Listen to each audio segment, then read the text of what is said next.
អនាម័យល្អជាការចាំបាច់សម្រាប់ជីវិតរស់នៅប្រចាំថ្ងៃនៅសហរដ្ឋអាមេរិកមានអ្នករងគ្រោះដោយជំងឺពុលអាហារចំនួនជាង76លានអ្នកជារៀងរាល់ឆ្នាំដែលបណ្ដាលឲ្យស្លាប់ជាង 20,000 នាក់ជាញឹកញាប់ការពុលអាហារបណ្ដាលមកពីអាហារមានផ្ទុកមេរោគដូចជា Salmonella និង E. coli ឬជាតិពុលដែលបង្កើតដោយអតិសកុមប្រាណជាហេតុនាំឲ្យបាក់តេរីលូតលាស់ផ្លែឈើនិងបន្លែគឺជាចំណែកនៃរបបអាហារល្អរបស់យើងប៉ុន្តែជាអកុសលដំណាំពេលបច្ចុប្បន្ននេះមានផ្ទុកដោយជាតិគីមីយ៉ាងច្រើនការពុលដោយថ្នាំសម្លាប់សត្វល្អិតចង្រៃអាចបណ្ដាលឲ្យខូចប្រព័ន្ធប្រសាទជំងឺញ័រកន្ត្រាក់ឬអាចបណ្ដាលឲ្យស្លាប់តាមការសិក្សាស្រាវជ្រាវបានបង្ហាញថាការប៉ះពាល់នឹងថ្នាំសម្លាប់សត្វល្អិតចង្រៃច្រើនពេកក៏អាចបណ្ដាលឲ្យកើតជំងឺមហារីកខូចថ្លើមនិងជំងឺរ៉ាំរ៉ៃផ្សេងៗទៀតយោងតាមកម្មវិធីទិន្នន័យសម្លាប់សត្វល្អិតចង្រៃ USDA ការធ្វើតេស្តលើទំពាំងបាយជូរឃើញមានផ្ទុកសំណល់ថ្នាំសម្លាប់សត្វល្អិតចង្រៃចំនួន34មាន4សារធាតុអាចបង្កឲ្យកើតមហារីក10សារធាតុធ្វើឲ្យខូចប្រព័ន្ធប្រសាទនិងសារធាតុចំនួន6ដែលបង្កជាតិពុលដល់ការបន្តពូជការធ្វើតេស្តលើផ្ទីស្ពីណាចក៏បានរកឃើញដែរថាផ្ទីស្ពីណាចមានជាប់ជាតិថ្នាំសម្លាប់សត្វល្អិតចង្រៃចំនួន48 5ត្រូវបានស្គាល់ថាជាឬអាចបង្កជាមហារីក8ធ្វើឲ្យខូចប្រព័ន្ធប្រសាទនិង5បង្កជាតិពុលដល់ការបន្តពូជប្រូកូលីមានផ្ទុក33សំណល់ពីថ្នាំសម្លាប់សត្វល្អិតចង្រៃ3ត្រូវបានស្គាល់ថាជាឬអាចបង្កជាមហារីក6ធ្វើឲ្យខូចប្រព័ន្ធប្រសាទនិង5បង្កជាតិពុលដល់ការបន្តពូជ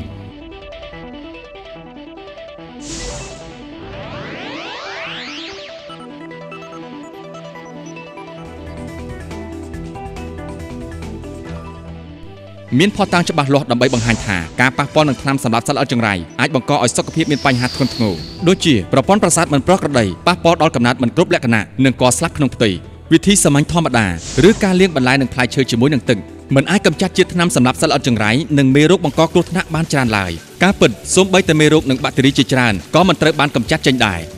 ទឹកលាងសម្អាតដែលអាចបំបែកធាតុខ្លួនឯងបានមិនអាចកម្ចាត់សារធាតុគីមីកសិកម្មគ្រប់ប្រភេទឬមេរោគទាំងអស់បានឡើយវាអាចនឹងផ្លាស់ប្ដូររសជាតិរបស់អាហារនិងត្រូវចំណាយកាន់តែច្រើននៅពេលប្រើប្រាស់ក្នុងរយៈពេលយូរឧបករណ៍អូโซនសម្រាប់មេរោគក្នុងអាហារផលិតអូស្មန်អូโซនដែលអាចមានគ្រោះថ្នាក់ផ្ទុយពីជំនឿដ៏ពេញនិយមនេះឧបករណ៍សម្រាប់មេរោគទាំងអស់នេះមិនកម្ចាត់បដិបកប្រាណនិងអរម៉ូនលូតលាស់ក្នុងសាច់សត្វនោះទេការប៉ះពាល់នឹងអូស្មန်អូโซននាំឲ្យកើតជំងឺរលាកទងសួនហឺនស្លាប់មុនវ័យនិងរោគសួតបេះដូងម៉ាស៊ីនកម្ចាត់ជាតិពុល BioSafe Plasma Detoxifier របស់ Elkhan មិនដូចជាឧបករណ៍អូโซនសម្រាប់មេរោគក្នុងអាហារឡើយគឺវាមិនបញ្ចេញអូស្មန်ប្រភេទនេះនិងមានសុវត្ថិភាពសម្រាប់អ្នកនិងកូនៗរបស់អ្នក BioSafe បង្កើតពពុះតូចៗដែលនាំឲ្យមានគ្រាប់ល្អិតផុសឡើងលើផ្ទៃបានច្រើនធ្វើឲ្យការសម្លាប់មេរោគមានប្រសិទ្ធភាពកាន់តែខ្លាំង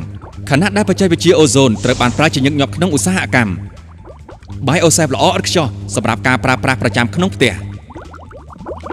សូមណែនាំ Elkhan BioSafe Plasma Detoxifier ម៉ាស៊ីនកម្ចាត់ជាតិពុល BioSafe Plasma Detoxifier ប្រើបច្ចេកវិទ្យា Plasma ដែលទទួលបានប្រកាសនីយបត្របង្កើត Radical Hydroxyl Protocol ខ្ពស់នៅក្នុងទឹកដើម្បីសម្លាប់មេរោគនិងកម្ចាត់ជាតិពុលពីក្នុងអាហារ10ទឹកគុណង៉ែតនិងវត្ថុផ្សេងទៀតយ៉ាងមានប្រសិទ្ធភាពពពុះតូចល្អិតដែលបង្កើតឡើងនៅក្នុងម៉ាស៊ីន BioSafe អាចផុសចេញមកផ្ទៃខាងក្រៅបានកាន់តែច្រើនធ្វើឲ្យមានប្រសិទ្ធភាពកាន់តែខ្លាំងនៅក្នុងការកម្ចាត់ជាតិពុលនិងសម្លាប់មេរោគម៉ាស៊ីនកម្ចាត់ជាតិពុល BioSafe Plasma Detoxifier សម្លាប់បាន 99.9% នៃពពួកបាក់តេរីទូទៅនិងផ្សិតក្នុងរយៈពេល15នាទីវាថែមទាំងកម្ចាត់ជាតិថ្នាំសម្លាប់សត្វល្អិតចង្រៃបាន 99.9% ក្នុងរយៈពេល1នាទីចេញពីបន្លែនិងផ្លែឈើដែលយើងបរិភោគយើងពិនិត្យមើលបច្ចេកវិទ្យា Plasma ធ្វើការនៅពេលម៉ាស៊ីន BioSafe បើកម៉ូលេគុលទឹកបំបែកទៅជាអ៊ីយ៉ុងអ៊ីដ្រូសែននិងអ៊ីដ្រូស៊ីលរាប់រយលានអ៊ីយ៉ុងខ្លះភ្ជាប់ចូលគ្នាបង្កើតជា H2O ឬម៉ូលេគុលទឹកខណៈដែលអ៊ីយ៉ុងផ្សេងទៀតប្ដូរទៅជា Radical Hydroxyl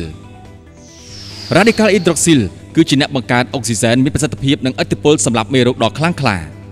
Radical Hydroxyl ភ្ជាប់ខ្លួនទៅនឹងអ៊ីយ៉ុងនិងអ៊ីដ្រូសែនវិជ្ជមាននៅលើជញ្ជាំងកោសិការបស់បាក់តេរីវីរុសនិងពពួកផ្សិតហើយដូច្នេះធ្វើឲ្យពួកវាលែងបង្កគ្រោះថ្នាក់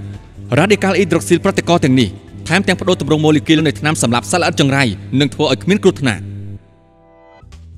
នៅទីបញ្ចប់ Radical ទាំងនេះចូលមកជាមួយនឹងអ៊ីយ៉ុងអ៊ីដ្រូសែនបង្កើតជាម៉ូលេគុលទឹកម្ដងទៀតធ្វើឲ្យវាក្លាយជាប្រព័ន្ធដ៏ល្អបំផុតដែលមិនប៉ះពាល់ដល់បរិស្ថាននិងជាជម្រើសសុវត្ថិភាពសម្រាប់គេហដ្ឋានម៉ាស៊ីនកម្ចាត់ជាតិពុល BioSafe Plasma Detoxifier សម្រាប់មេរោគនិងកម្ចាត់ជាតិពុលយ៉ាងមានប្រសិទ្ធភាពបំផុតវាមានសុវត្ថិភាពបំផុតនិងឆាប់រហ័សបំផុតនៅក្នុងទីផ្សារ BioSafe Plasma Detoxifier ងាយស្រួលប្រើដាក់ BioSafe ជិតអាងលាងចានដើម្បីដាក់ទឹកនិងចាក់ទឹកចេញ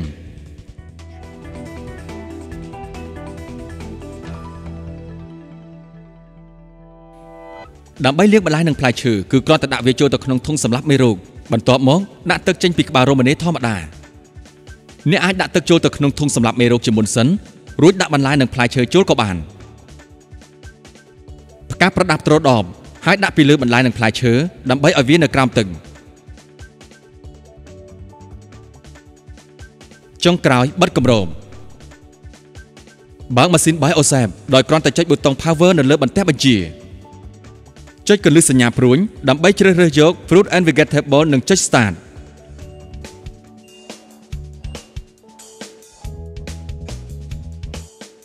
នៅពេលសម្រាប់ចប់អស់នឹងមានលុតសំឡេងបន្លែដែលចិត្តរួញក៏អាចលាងបានតាមវិធីស្រដៀងគ្នានេះដែរអ្នកអាចសម្លាប់មេរោគពីដបទឹកកូនក្មេងបានដែរចាប់ផ្ដើមដោយដាក់ទឹកចូលទៅក្នុងធុងហើយដាក់ប្រដាប់បំពង់ទ្រដបផ្ងាឡើងនៅក្នុងទឹកនោះដាក់ដបនីមួយៗតាមកែមពីក្រោមទឹករហូតពេញរួចដាក់ដបពីលើប្រដាប់ទ្របិទគម្របរួចចុចម៉ាស៊ីន BioSafe ដោយចុចប៊ូតុង Power នៅលើបន្ទះបញ្ជាចុចកន្លឹះសញ្ញាព្រួញដើម្បីជ្រើសយក Baby Bottle និងចុច Start អ្នកអាចលាងគ្រឿងក្មេងលេងសម្ភារៈផ្ទះបាយដូចជាអ៊ីណុកនិងឈើវត្ថុប្រើប្រាស់ប្រចាំខ្លួនដូចជាច្រាសដុសធ្មេញនិងក្រាស់សិតសក់ដោយចុចកន្លឹះសញ្ញាព្រួញដើម្បីជ្រើសរើសយក Utensil BioSafe ការពារគ្រួសារអ្នកដោយផ្ដល់ឲ្យនូវអាហារសម្ភារៈក្មេងនិងផ្ទះបាយប្រកបដោយអនាម័យស្អាតល្អដើម្បីការរស់នៅប្រកបដោយផាសុកភាព BioSafe ទទួលបានពានរង្វាន់ផលិតផលសំខាន់បំផុតនៅអាស៊ីក្នុងឆ្នាំ 2008 បន្ថែមពីនេះវាក៏ប្រតិបត្តិតាមច្បាប់បញ្ញត្តិស្តីអំពីសារធាតុគ្រោះថ្នាក់ក្នុងឧបករណ៍អេឡិចត្រូនិកនិងអគ្គិសនីឆ្នាំ 2008